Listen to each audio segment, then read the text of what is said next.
Bienvenue. Pour ouvrir les portails, utilisez la clé que vous avez reçue. Si le portail ne s'ouvre pas, secouez avec votre main un peu. Puis ouvrez l'autre volet en soulevant cette baguette très fort. Il faut tirer très fort. Une fois que vous êtes passé, n'oubliez pas de fermer le portail avec sa baguette.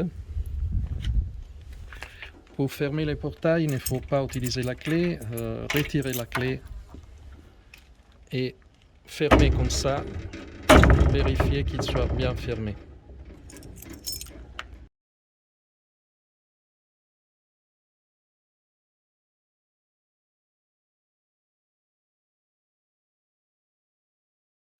Pour ouvrir le garage, il n'y a pas de clé, il faut l'ouvrir de l'intérieur.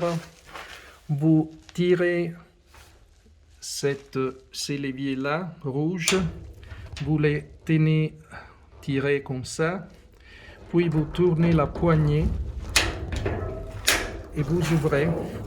Quand vous fermez, il faut tenir la poignée dans cette position-là horizontale, sinon la porte va se casser. Vous fermez bien. Une fois fermé, vous tournez la poignée. Toute porte extérieure a sa propre clé. Nous recommandons de laisser les clés à leur place comme ça. Quand vous devez ouvrir, vous pouvez utiliser la clé. N'oubliez pas de fermer les soirs et quand vous sortez. Pour ouvrir le volet de fenêtre, il faut actionner ce levier. Vous soulevez, vous tournez bien, ouvrez, puis pliez les volets. Comme ça, voilà. Pour fermer, même chose, il faut bien tourner ça. Voilà. N'oubliez pas de fermer toutes les portes et les fenêtres quand vous quittez la maison. Les tableaux électriques, il est situé ici. En cas de panne électrique, contactez-nous et rétablissez l'électricité. Comme ça, vous appuyez sur 1. Ne touchez jamais cet interrupteur-là. Il est pour la chaudière, il est déjà réglé pour vous en été et en hiver. Ne touchez jamais ça. Ça, c'est pour l'éclairage du jardin. Nous recommandons les jours de le tenir éteint, de les garder éteints. Comme ça. N'oubliez pas qu'en Italie, la puissance maximale électrique utilisable est de 3 kW. Donc, n'utilisez jamais des appareils puissants, beaucoup d'appareils puissants à la fois. Les coupures de courant, si vous dépassez la puissance de 3 kW, sont tout à fait normales et sont typiques dans toutes les maisons, même des grandes maisons. La puissance est toujours 3 kW, donc ce n'est pas un problème de cette maison, c'est le fait qu'en Italie, on ne peut pas dépasser les 3 kW de consommation électrique.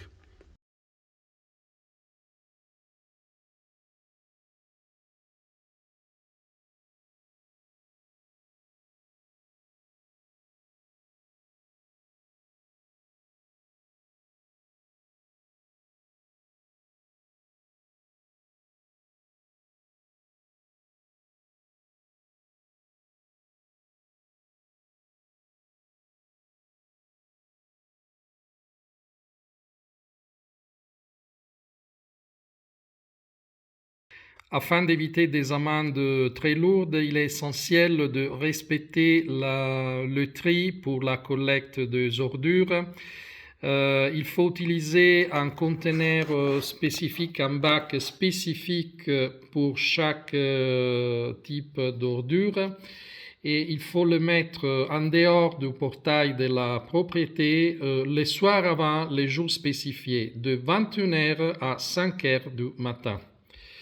Alors nous commençons avec la nourriture. Pour la nourriture, il ne faut pas utiliser des sacs en plastique, mais des sacs en papier ou en carton et utiliser les conteneurs avec l'écriteau scarti alimentari e organici. Il faut les placer le soir à 21h avant lundi et le soir à 21h avant jeudi, de 21h à 5h comme indiqué. Pour les papiers et les cartons, utilisez les conteneurs carte à cartonne, pas de sacs en plastique, pas de sacs du tout. Bien sûr, il s'agit de papier et de cartons secs, pas humides. Et vous les sortez le lundi soir à partir de 21h, c'est-à-dire les jours avant mardi. Pour le verre et métal, vous utilisez le conteneur vetro et metalli sans utiliser de sacs, pas de sacs en plastique, pas de sacs du tout, et vous les sortez le soir à 21h avant mercredi. Pour les non recyclables, vous utilisez, c'est-à-dire l'indifferenzié, vous utilisez les conteneurs indifferenziato, rifiuti non riciclabili, et vous les sortez à 21h, à partir de 21h le soir avant vendredi. Et vous pouvez utiliser dans ces cas de sacs en plastique. Donc, pas pour les verres, mais pour les indifferenciés, vous pouvez utiliser des sacs en plastique. Et dans le cas de la plastique, vous utilisez les conteneurs imballaggi in plastica et vous utilisez bien sûr des sacs uniquement en plastique et vous les sortez à partir de 21h du soir avant samedi, c'est-à-dire vendredi soir. Pour les couches, il faut une sorte d'attestation sur l'honneur, donc nous recommandons de nous contacter s'il y a nécessité de jeter des couches. En tout cas, pas à l'intérieur de la propriété, il faut les amener en dehors du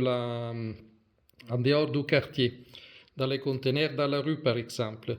Il va de même avec les vêtements, avec les encombrants, il faut appeler un numéro, donc c'est compliqué. Nous recommandons de ne pas jeter des vêtements dans la propriété, en dehors de la propriété. Si vous avez des problèmes à respecter ces règles, n'hésitez pas à nous appeler. Vous pouvez bien sûr jeter toutes ces ordures dans les conteneurs des ordures indifférenciées qui sont localisées par exemple dans la rue, pas très à proximité en effet. En cas de stricte nécessité, vous pouvez laisser les ordures dans les garages, mais dans ces cas, il pourra vous être débité en extra parce que nous devrons jeter ces ordures qui pourront être beaucoup pour votre compte. Mais c'est mieux en extra que les amendes lourdes. Merci pour votre coopération. Voici les conteneurs à utiliser pour les ordures. Nous vous rappelons que pour chaque conteneur est dédié à un certain type d'ordure, donc ce n'est pas indifférencié. Et il faut placer les conteneurs en dehors du portail de la propriété seulement dans les jours spécifiés et dédiés à chaque type d'ordure. Donc vous ne pouvez pas placer les conteneurs n'importe quel jour, mais seulement dans les jours spécifiés. Ce conteneur organico est pour la nourriture, pour l'alimentaire. Celui-là, carta, est pour les papiers et les cartons. Celui-là pour les verres et les métaux, vetro e metalli. Et celui-là, indifferenziato, est pour les ordures non recyclables. Nous vous rappelons de le placer ces conteneurs seulement dans les jours spécifiés. Pour allumer le gaz, il faut ouvrir la bouteille légèrement, il ne faut pas ouvrir complètement, 2 ou 3 demi-tours. Puis quand vous vous quittez la maison pour un jour ou vous partez, il faut refermer bien la bouteille sans trop serrer. Juste comme ça, il faut la fermer mais sans trop serrer. Donc vous tournez la poignée, vous utilisez les allumettes ou autre chose que nous vous fournirons. Ça c'est la puissance maximale pour baisser le gaz comme ça. Pour l'éteindre, il faut tourner comme ça. Donc comme ça, le gaz est éteint. Spécialement pour de longs séjours, la bouteille peut s'épuiser. Dans ces cas, nous allons réserver une nouvelle bouteille pour vous, mais il faudra attendre que la bouteille soit amenée chez vous. C'est normal que les locataires attendent le transporteur pour livrer la bouteille. Le four à micro-ondes est très simple. Vous sélectionnez ici la puissance et puis actionnez la minuterie ici. Pour les lave-vaisselle, il est essentiel qu'il y ait du sel, sinon il y aura un dommage très cher. Si ces voyants sales s'allument, il est essentiel de mettre le sel spécifique pour lave-vaisselle pour ne pas causer de dommages. Et il s'appelle sale per lavastoviglie. Je répète, sale per lavastoviglie, qui est le sel spécifique pour lave-vaisselle. Vous placez les sels, vous retirez ces bacs, vous placez les sels, vous ouvrez les couvercles ici, vous placez les sels dans les bacs à sel, vous refermez et il faut démarrer immédiatement un lavage, sinon il y aura de la corrosion. Donc il est fondamental de démarrer un lavage tout de suite. Puis vous placez les détergents pour lave-vaisselle ici. Ici, c'est pour les liquides de rinçage si vous voulez, mais le détergent pour lave-vaisselle va ici. Il est fondamental d'utiliser de détergent pour lave-vaisselle et non pas de détergent pour les lavages à la main, sinon il va causer une inondation et un choc électrique. Donc il est essentiel que vous utilisez détergent pour lave-vaisselle qui s'appelle Detersivo per lavapiatti. Si vous voyez lavapiatti sur l'étiquette, c'est le bon détergent. Normalement, c'est la marque Finish. Si vous utilisez la marque Finish, vous êtes sûr que c'est de détergent pour lave-vaisselle. Vous les placez ici, vous refermez et puis vous démarrez, allumez ici. Choisissez le programme, nous recommandons Eco 50. Vous démarrez comme ça et puis vous éteignez. N'oubliez pas d'éteindre le lave-vaisselle une fois terminé avec ça.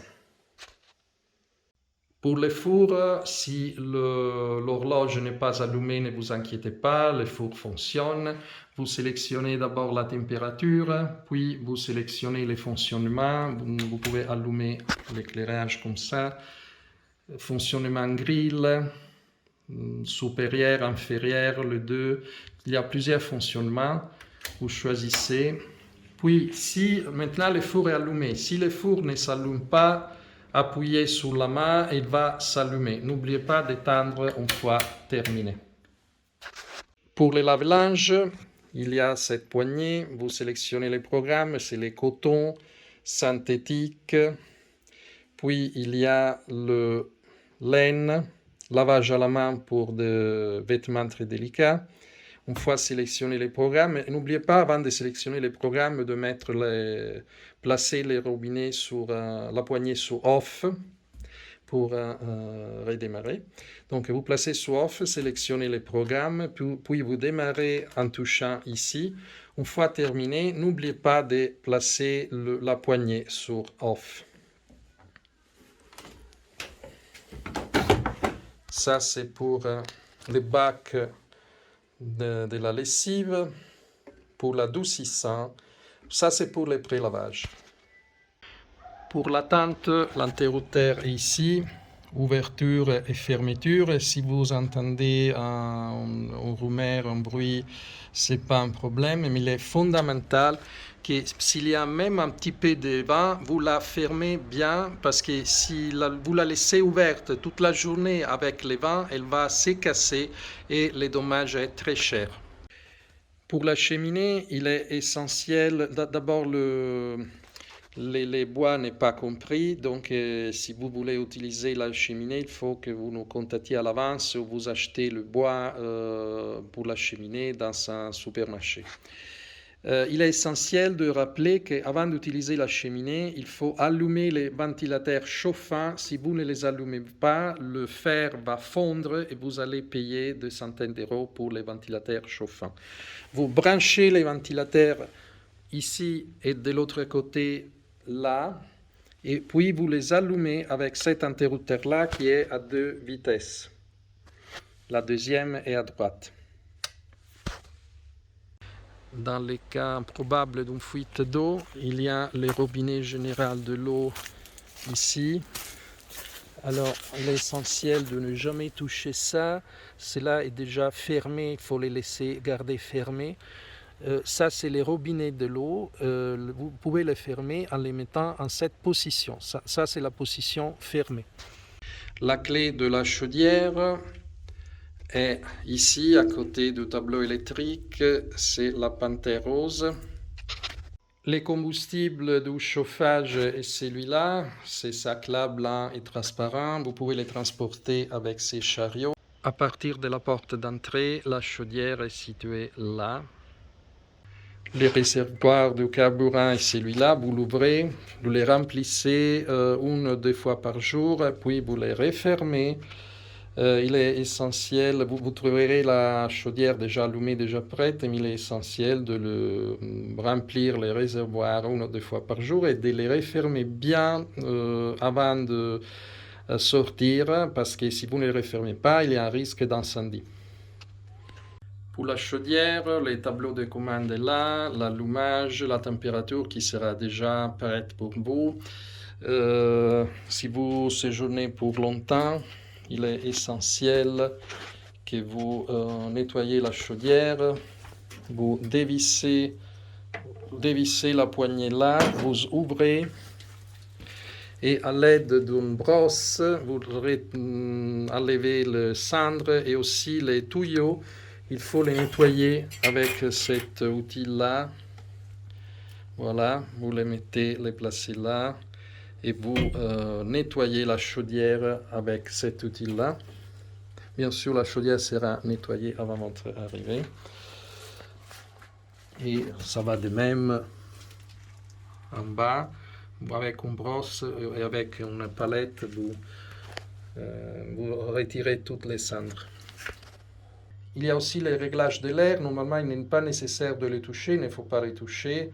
Les cas échéants, nous allons vous aider. Il y a aussi des instructions écrites que nous allons vous donner, mais en général, ça c'est l'air en bas de la cheminée basse. Et ça c'est l'air qui entoure la chaudière. Mais en général, il ne faut pas toucher là.